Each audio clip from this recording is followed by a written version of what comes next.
Hello friends, welcome to M study.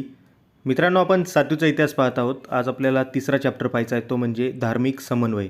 याच्या आधी आपण सहावीचा पूर्ण इतिहास कव्हर केलेला आहे स्टेट बोर्डाचा, आणि सातवीच्या इतिहासात पण पहिले 2 चॅप्टर कव्हर झालेले आहेत.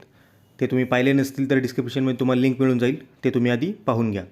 आज आपल्याला धार्मिक समन्वय पाहायचा आहे. आता मी तुम्हाला आधीच्या चॅप्टरमध्ये सांगितलेलं आहे, सातवीच्या इतिहासामध्ये आपण कोणता इतिहास पाहतो आहे, तर मध्ययुगीन भारताचा आणि मध्ययुगीन महाराष्ट्राचा इतिहास पाहतो आहे, बरोबर. तर आता मध्ययुगीन भारताचा काळ कोणता होता? इसवी सन 900 ते इसवी सन 1800पर्यंत ढोबळमानाने आपण त्याला मध्ययुगीन भारताचा काळ मानतो. तर आता या काळामध्ये ज्या धार्मिक चळवळी घडून आल्या किंवा जे पण प्रबोधन घडून आलं त्याबद्दल आपल्याला थोडक्यात माहिती जाणून घ्यायची आहे. या चॅप्टरमध्ये आपल्याला मेनली 3 चळवळींची माहिती घ्यायची आहे. त्यातलं पहिलं म्हणजे भक्ती चळवळ, दुसरं म्हणजे शीख धर्म आणि तिसरं म्हणजे सुफी पंथ. या तिघांची आपल्याला माहिती घ्यायची आहे. याच्या आधी मित्रांनो, जर तुम्ही चॅनेलला सबस्क्राईब केलं नसेल तर प्लीज सबस्क्राईब करून घ्या, आपल्या मित्रांना पण शेअर करा. तर आपल्याला माहितीच आहे, भारतीय धर्मजीवनात किंवा भारतीय समाज जीवनात प्रारंभी काय झालं होतं, म्हणजे स्टार्टिंगच्या पिरियडला लोक देव कशाला मानायची, तर निसर्गाला देव मानायचे, बरोबर. आता हे निसर्गाला देव मानता मानता काय झालं, तर कर्मकांड व्हायला लागलं. ब्राह्मणांना जास्त महत्त्व येऊन गेलं, आणि जे आपल्या समाजामध्ये जे गौण जे होते, गौण घटक किंवा ज्यांचं शिक्षण झालेलं नसायचं, अशांवर हे ब्राह्मण लोक किंवा जे पण पुरोहित वगैरे असतील, हे त्याच्यावर अत्याचार करायला लागले. त्यांचे मनमानी नियम लादायला लागले. याच्यामुळं काय, तर कर्मकांडांनी ब्रह्मज्ञान याच्यामुळं पूर्ण समाजाची वाट लागलेली होती. परंतु आता मध्ययुगात काय झालं, जे पण आता संत लोक यायला लागले ना, यांनी काय केलं, तर ह्या सर्वांना दूर सारलं, आणि त्यांनी एक म्हणजे कॉमन मॅनला एक हे होऊ शकतं काय, तर इझी वे होऊ शकतो म्हणून काय सांगितलं, की सर्वजण देवाची भक्ती करू शकता. म्हणजेच काय, यांनी भक्तीचा मार्ग सांगितला. यांनी जातीपंथाला विरोध केला, किंवा हे जे धार्मिक संकल्पना होत्या त्या सर्व यांनी मोडून काढल्या. स्त्री आणि पुरुषांना समान वागणूक दिली. याच्यामुळं काय झालं, तर कॉमन मॅन यांच्याकडे आकर्षला गेला. याच्यासोबतच असं घडून आलं, की यांनी हे जे यांचं जे ज्ञान होतं हे लोकल भाषेमध्ये वाटलं. म्हणजे काय, तर मराठी भाषा किंवा कन्नड, प्राकृत भाषा याच्यामध्ये यांनी यांचं ज्ञान दिलं. त्याच्यामुळं लोकांना हे सर्व ज्ञान हे जवळचं वाटू लागलं. यांचं ज्ञान संस्कृत भाषेमध्ये नव्हतं. तर असंच आपल्याला ह्या तिघांबद्दल माहिती घ्यायची. तर आपण पहिलं पाहूया, ती म्हणजे भक्ती चळवळ. आता काय मानलं जातं, तर ही जी भक्ती चळवळ आहे ना, याचा उगम असं मानलं जातं की साऊथ इंडियामध्ये झाला होता. या साऊथ इंडियामध्ये ना नायनार आणि अळवार या 2 भक्ती चळवळी उदयास आल्या. आता हे जे नायनार होते ना, हे होते शिवभक्त, आणि जे अळवार होते हे होते विष्णुभक्त. यातच पुढे ना शिव आणि विष्णू हे एकच आहेत असं मानून त्यांना एक करण्याचं पण, म्हणजे या 2 पंथांचं एकीकरण घडवण्याचे पण प्रयत्न झाले. आणि त्यातून काय, तर हरिहर या मूर्तीची निर्मिती करण्यात आली. म्हणजे काय, अर्ध शरीर हे शिवाचं होतं आणि अर्ध हे विष्णूचं होतं. या पंथांनी काय शिकवण दिली, तर ईश्वर प्रेम, माणुसकी, भूतदया, करुणा इत्यादी मूल्यांची शिकवण यांनी दिली. तसेच दक्षिण भारतातील रामानुज आणि इतर आचार्यांनी भक्ती चळवळीचा जो पाया आहे हा संपूर्ण भारतामध्ये पसरवला. आता हे होतं साऊथ इंडियामध्ये. आता आपण पाहूया त्यावेळेस नॉर्थ इंडियामध्ये काय होत होतं. तर नॉर्थ इंडियामध्ये ना संत रामानंद हे एक मोठे संत होऊन गेले. त्यांनी भक्तीचा मार्ग सांगितला. त्याच्यानंतर आपल्याला माहितीच आहे की संत कबीर हे कोणते होते, तर कृष्ण भक्त होते. आता हे लक्षात घ्या, हे जे भक्ती चळवळी आपण पाहतोय ना, याच्यातल्या जवळजवळ 80% ज्या चळवळी आहेत हे कृष्णाशी रिलेटेड आहेत. म्हणजे कृष्ण भक्तच होते हे संत. तर त्यातले एक संत कबीर पण होते. यांनी काय केलं, तर हिंदू मुस्लिम ऐक्य यांनी घडवण्याचा प्रयत्न केला. तसेच जे हिंदू मुस्लिम एकमेकांमध्ये फूट पाडण्याचा प्रयत्न करतात ना, तर त्यांना यांनी कडक शब्दामध्ये फटकारलं. याच्यासोबतच त्यांनी तीर्थक्षेत्रे, व्रते, मूर्तीपूजा यांना महत्त्व नाही दिलं. सत्यालाच ईश्वर मानलं.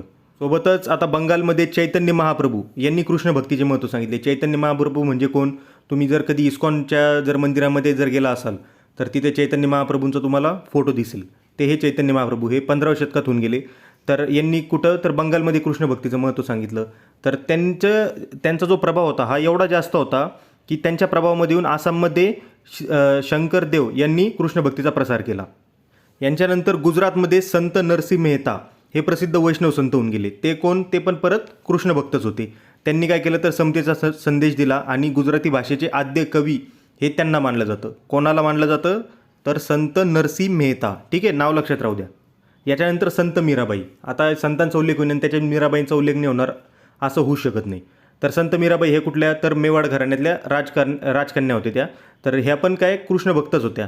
राजघराण्यातील सर्व सुखांचा त्यांनी त्याग केला आणि कृष्ण भक्ती त्यांनी केली. राजस्थानी आणि गुजराती भाषेमध्ये त्यांनी आपल्या काव्यरचना केलेल्या आहेत. त्याच्यानंतर संत रोहिदास हे एक महान संत होते. त्यांनी समतेचा आणि मानवतेचा संदेश दिला. त्यांच्यासोबतच संत सेना हे एक प्रभावी संत होऊन गेले. त्याच्यानंतर महाकवी सूरदास यांनी काय केलं, तर हिंदी भाषेमध्ये एक काव्य लिहिलं. ते कोणतं होतं तर सूरसागर नावाचं काव्य लिहिलं. हा MPSCसाठी पॉईंट इम्पॉर्टंट आहे. कृष्णभक्ती हाच त्यांच्या काव्याचा विषय होता. त्याच्यानंतर मुस्लिम संत रसखान यांनी पण काय केलं तर कृष्णभक्तीची गीते लिहिली. आता इथे बघा, ते स्वतः मुस्लिम आहेत, पण त्यांनी कोणाची तर जो हिंदू धर्मांचा जो आपण त्याला देव मानतो कृष्ण, यांचे गीते म्हणजे यांची भक्तिगीते कोणी लिहिले तर रसखान यांनी लिहिले. यांचं नाव लक्षात राहू द्या, मुस्लिम संत रसखान. ठीक आहे. यांच्यासोबतच संत तुलसीदास यांनी काय केलं तर रामचरितमानस या ग्रंथामध्ये कशाचा उल्लेख केलेला आहे तर रामभक्तीचा उल्लेख केलेला आहे. यानंतर आपल्याला पुढचे इम्पॉर्टंट संत पाहिजे ते म्हणजे महात्मा बसवेश्वर. यांनी काय केलं तर कर्नाटकमध्ये लिंगायत विचारधारेचा प्रसार केला. लिंगायत नावाचा एक पंथ आहे किंवा एक धर्म आहे, तर त्याचा प्रसार या बसवेश्वरांनी केला. त्यांनी काय तर जातीभेदाला विरोध केला. ते स्वतः जातीव्यवस्था मानत नव्हते. त्याच्यानंतर त्यांनी श्रम प्रतिष्ठेचं महत्त्व सांगितलं. त्यांनी लोकांना श्रमाचं महत्त्व पटवून दिलं. त्यांचे काय कवे कैलास हे प्रसिद्ध वचन आहे. त्याचा अर्थ काय तर श्रम हाच कैलास होय असा होतो. कैलास म्हणजे काय तर महादेव. तसेच त्यांनी आपल्या चळवळीमध्ये स्त्रियांनाही सहभागी करून घेतलं. याच्यातूनच काय कळतं तर बसवेश्वरांनी काय तर स्त्री आणि पुरुष समानतेचा पुरस्कार केलेला आपल्याला दिसतो. त्या काळामध्ये ना अनुभव मंडप या सभागृहामध्ये एक धर्मचर्चा आयोजित केली जायची. तर त्याच्यामध्ये त्यांनी काय केलं बसवेश्वरांनी तर स्त्री आणि पुरुष दोघांनाही सहभागी करून घेतलं. आणि त्यांनी आपली शिकवण कोणत्या भाषेत दिली तर कन्नड या लोकल भाषेमध्ये बसवेश्वरांनी आपली शिकवण दिली. त्याच्यानंतर आपल्याला पाहायचा आहे तो म्हणजे महानुभव पंथ. आता हा जो महानुभव पंथ आहे ना, हे पण कृष्ण भक्तच आहेत सगळे. ह्या पंथाची सुरुवात महाराष्ट्रातच झाली. याचे संस्थापक कोण होते तर चक्रधर स्वामी 13व्या शतकामध्ये यांनी महानुभव पंथाची स्थापना केली. श्री गोविंद प्रभू हे चक्रधर स्वामींचे गुरु होते. चक्रधरांच्या शिष्यांमध्ये सर्व जाती जमातींमधील स्त्री आणि पुरुष या दोघांचाही समावेश होता. ते समतेचे पुरस्कार करते होते. ठीक आहे. चक्रधर स्वामींबद्दल आपल्याला MPSCला पण क्वेश्चन येण्याची दाट शक्यता आहे. या चक्रधर स्वामींनी संस्कृतऐवजी मराठी भाषेला प्राधान्य दिलं आणि त्यांची सर्व जी साहित्य रचना आहे ती त्यांनी मराठी भाषेतून केली. हा जो पंथ आहे ना महानुभव पंथ, याचा जो प्रसार आहे प्रामुख्याने तो कुठं झाला तर महाराष्ट्रात प्रामुख्याने कुठं तर विदर्भ आणि मराठवाड्यात झालेला आपल्याला आढळतो. तसेच हा पंथ पंजाब अफगाणिस्तान एवढ्या दूरच्या प्रदेशात पण पोहोचलेला आहे. आता इथे ही GKची माहिती दिलेली आपल्यासाठी खूप जास्त इम्पॉर्टंट आहे. तर महानुभव पंथाच्या अनुयायांनी केलेल्या काही प्रमुख रचना. माईंभट यांनी काय केलं तर चक्रधरांच्या लीलांचे वर्णन करणारा लीळा चरित्र हा ग्रंथ लिहिला. त्याच्यानंतर आद्य मराठी कवयित्री महदंबा यांनी काय तर धवळे. केशोबास यांनी काय तर सूत्रपाठ आणि दृष्टांतपाठ. त्याच्यानंतर दामोदर पंडितांचे काय वच्छाहरण. तसेच भास्कर भट बोरीकर यांचा शिशुपाल वध आणि नरेंद्रांचे रुक्मिणी स्वयंवर ही जे साहित्य रचना ही इम्पॉर्टंट आहे आपल्यासाठी. यानंतर आपल्याला पाहायचं तो म्हणजे शीख धर्म. शीख धर्म म्हटल्यावर आपल्याला काय आठवतं तर त्यांचे संस्थापकच आठवून जातात. ते कोण होते तर गुरु नानक. त्यांनी हिंदू आणि मुस्लिम या दोन्ही धर्मांच्या विविध तीर्थक्षेत्रांना भेटी दिल्या. तसेच ते मक्केलाही गेले. मक्का म्हणजे कुठं जिथून मुस्लिम धर्माची सुरुवात झाली होती तिथं पण ते जाऊन आले. मग त्यांच्या काय लक्षात आलं तर भक्तिभावना ही सगळीकडे सारखीच आहे ही गोष्ट त्यांच्या लक्षात आली. सर्वांशी सारखेपणाने वागावे अशी त्यांची शिकवण होती. हिंदू आणि मुस्लिम यांचे ऐक्य साधावे यासाठी त्यांनी उपदेश केला होता. गुरु नानकांच्या अनुयायांना शिष्य म्हणजेच काय तर शीख असे म्हणतात. शीख धर्माचा गुरु ग्रंथ साहिब हा पवित्र ग्रंथ आहे.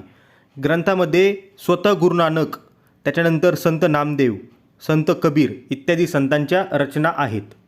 गुरु नानकांनंतर शिखांचे 9 गुरु झाले. गुरु गोविंद सिंग हे शिखांचे 10वे गुरु होते. त्यांच्यानंतर त्यांच्याच म्हणजे गुरु गोविंद सिंग यांच्याच इच्छेनुसार जे सर्व शीख लोक आहेत हे गुरु ग्रंथ साहिब यालाच आपला गुरु मानू लागले. यानंतर आपल्याला पुढील पंथ पाहायचा आहे तो म्हणजे सुफी पंथ. सुफी हा इस्लाममधील एक पंथ आहे. परमेश्वर प्रेममय आहे. त्याच्यानंतर प्रेम आणि भक्ती या मार्गांनीच ईश्वरापर्यंत पोहोचता येते अशी या धर्माची शिकवण आहे. सर्व प्राणीमात्रांवर प्रेम करावे, परमेश्वराचे चिंतन करावे, साधेपणाने राहावे अशी त्यांची शिकवण होती.